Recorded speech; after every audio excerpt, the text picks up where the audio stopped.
Then we have this Diffie-Hellman key exchange or agreement, which is used to agree upon the keys which are being used for the communication. Okay, so we have various methods for this key agreement or key exchange, but here we will be discussing only this Diffie-Hellman key exchange.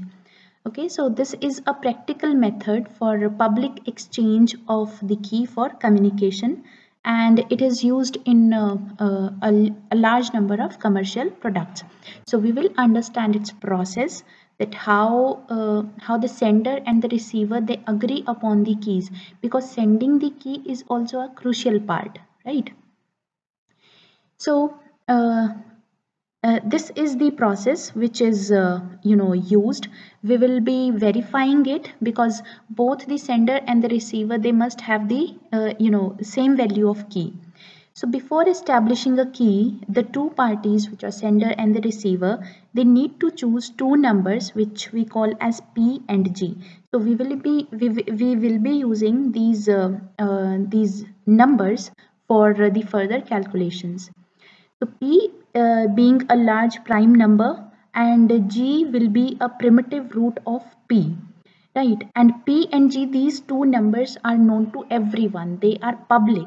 Okay, they can be published on the internet as well.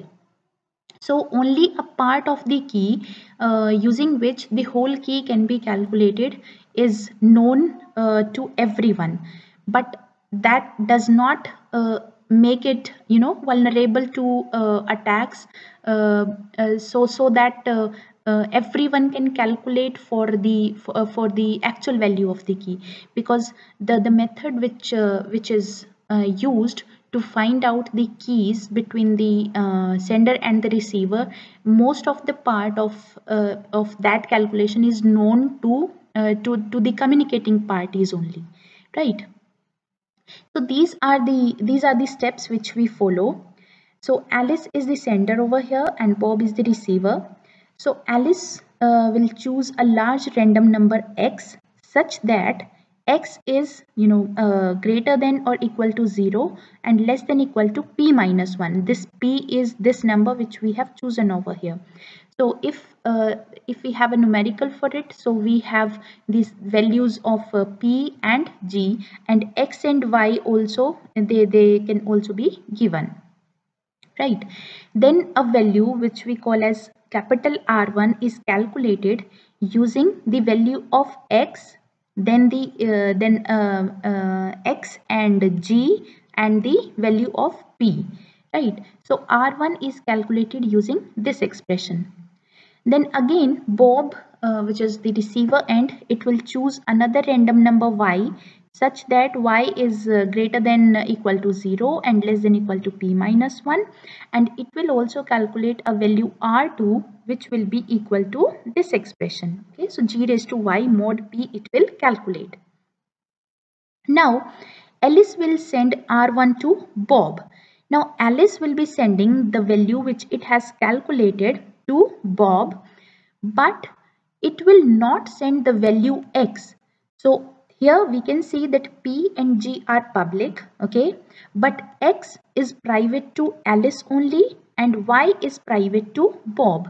In any case, they will not share these values of x and y to anyone else, right? So value of r can be shared because x is being used, but direct value of x is not being sent over here. So Alice will not send the value of x, it will send only r1.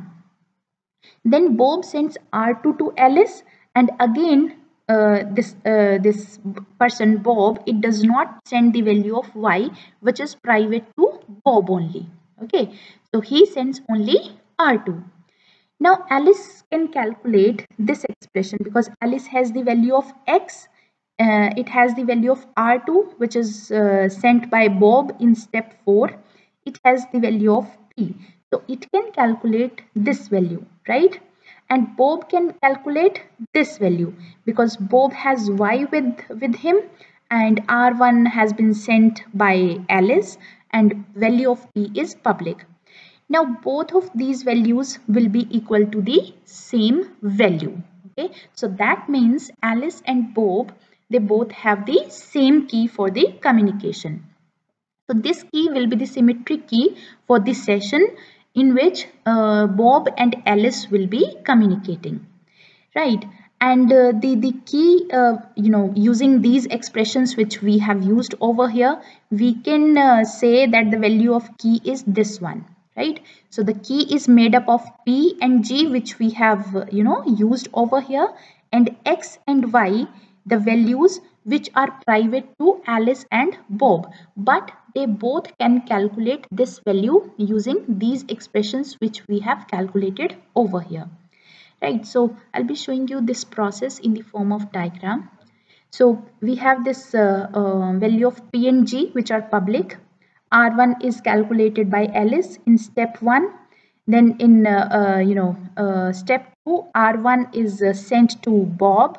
Then Bob will calculate R2 and will send this value of R2 to Alice. Now Alice can find out the value of key and Bob can find out the value of key for their communication. Okay, and this is the shared secret key for their communication. Now we will see an example for this. Okay, that is the same thing जो shared key है using this Diffie Hellman method. It will be this one. Okay, so we can directly use this this expression to find out the value of key, right? The shared key. Okay, so in this example, we have the value of G and P, right? And we have to choose the value of X and Y. And X और Y की value जो है वो 0 से लेके P minus 1 के बीच में रहेगी. So X and Y have the value of X and Y has been chosen 3 and 6 over here. So we will calculate R1. Okay, then we will calculate R2. So we will be using these expressions for calculating this R1 and R2 since we are having the value of P and G and X. So we can easily calculate it, right? So this will be the value of R1, which is 21, R2 will be 4. Now Alice will send 21 to Bob and Bob will send 4 to Alice. Now Alice can calculate the symmetric key, okay? So it comes out to be 18, and when Bob calculates it, it is 18, right? And when we calculate the value of key, the shared secret key, using that expression, which is this one, G raised to xy mod P, it is again 18.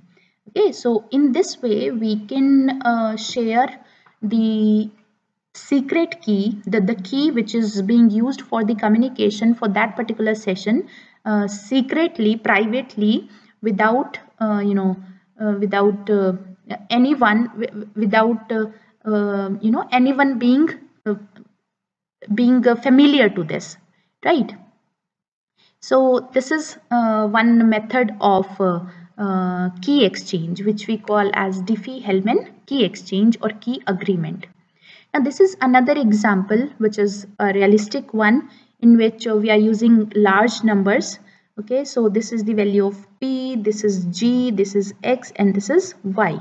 So these are just calculations which we can just go through.